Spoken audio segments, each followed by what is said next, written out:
Mesdames et messieurs, méfiez-vous des vagabonds, artistes, réfugiés et autres adeptes des révolutions. Ils volent votre terre natale, votre langue, votre horizon. Ils se moquent du capital et des lois de vos nations.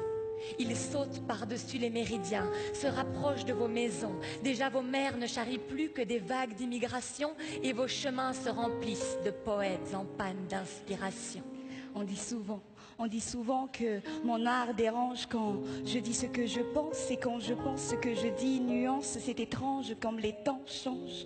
On dit souvent que mon art porte préjudice, on me plaide coupable d'utiliser mes mots à ma guise. Moi qui n'ai que les mots en guise d'armes, je les aiguise car c'est la justice que je vise. On dit souvent que mon art porte atteinte à l'autorité des institutions. Libre, j'abuse de ma liberté d'expression, à connotation, le slam est devenu synonyme de rébellion. On dit souvent que mon art ne sert à rien, que slammer ne sert à rien, c'est cela ce qu'ils disent, c'est monsieur, madame, je sais tout, qui savent tout, sauf rien. Allez leur dire qu'on est tous sauf rien. Parce que s'il y a une chose que je sais, c'est que je ne sais rien, disait Socrate. Et Descartes, que la parole a beaucoup plus de force pour persuader que l'écriture, sachant toutefois que les écrits sur les paroles souvent perdurent. Alors pourquoi j'écris? Serait-ce par soif de liberté?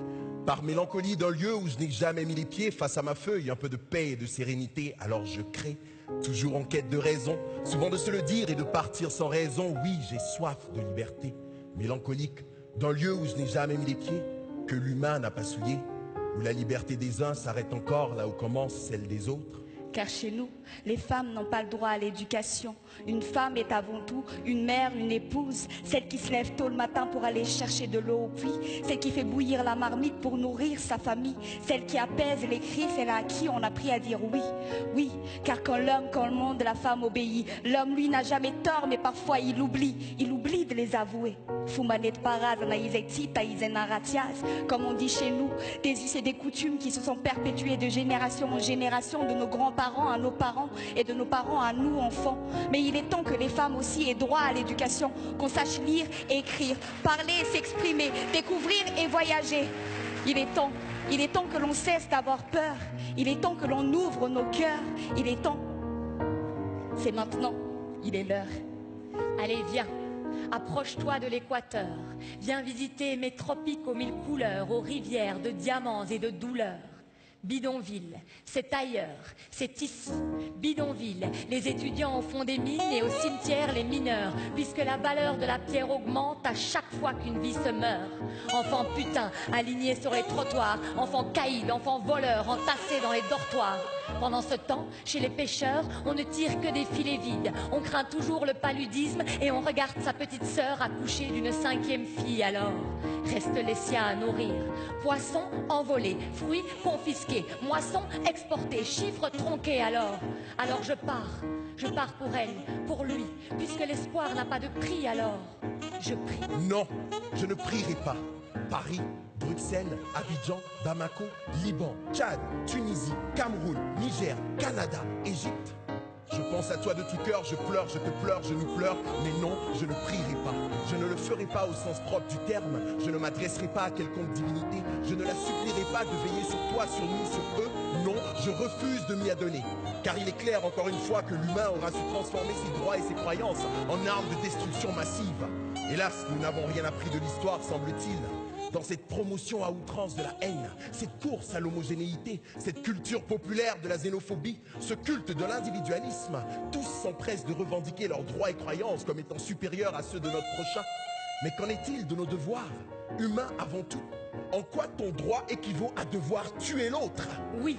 Je suis celui qui tue pour une croyance ou une couleur de peau, le manifestant qui pleure sous les gaz lacrymaux, le corps de ce migrant qu'on repêche au fond de l'eau, l'innocent qui sanglote seul au fond de son cachot, et cet homme qui viole avec la pointe de son couteau. Je suis pédophile, bourreau, ce toxico qui ne vit que pour la prochaine dose.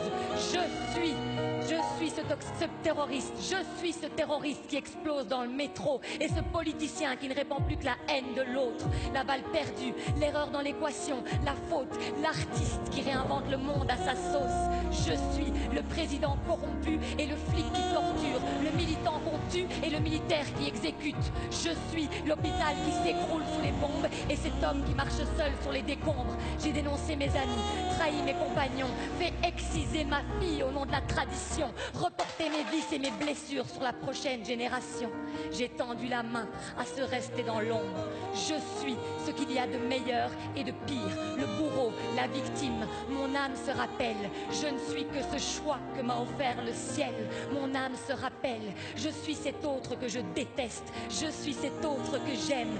Mon âme a ses souvenirs qui lui donnent des racines et des ailes. Le ciel, la terre, l'ombre, la lumière, la paix, la guerre, une altercation de circonstances ont fait le yin et le yang. Ce qui fait que l'un sans l'autre on ne peut exister. Que d'un accord en désaccord, une alliance se crée, ralliée en un traité signé en deux mots. Fraternité, unité. Nos humanités superposées, une fraternité fragilisée, deux doigts de la même main, une diversité liée par un même destin. La différence est le point de division, mais cette différence est aussi notre communion. L'enfant naît dans ce monde sans aucune crainte, rappelez-vous-en, aucun jugement et aucune peur. Ce n'est que la curiosité de la découverte dans les yeux, ce n'est que des boules d'amour dans le cœur, une haine étrange, une noirceur absurde. Mais de ma noirceur je te couvre et de mon sourire je t'effraie. Prends-moi, encore une fois, prends mon souffle, prends ma vie, prends-moi dans tes bras, peut-être juste une fois, peut-être juste une seule fois, mais prends-moi. Partons, au loin, loin d'ici, loin de nos douleurs, loin de nos couleurs, près de nos ferveurs et encore plus de nos cœurs. La couleur n'existe pas, que tu sois noir ou bien blanc, que tu aies la peau mate ou bien marron. Là où la différence n'existe pas, que tu sois riche ou bien pauvre, que tu sois esclave ou bien noble. Là où les barrières n'existent pas, là où on parle une seule et même langue, là où l'amour est un pont entre nous et les deux mondes. Allez, viens, je t'emmène Chez moi. Là où la haine n'existe pas, là où on forme tous une seule et même nation.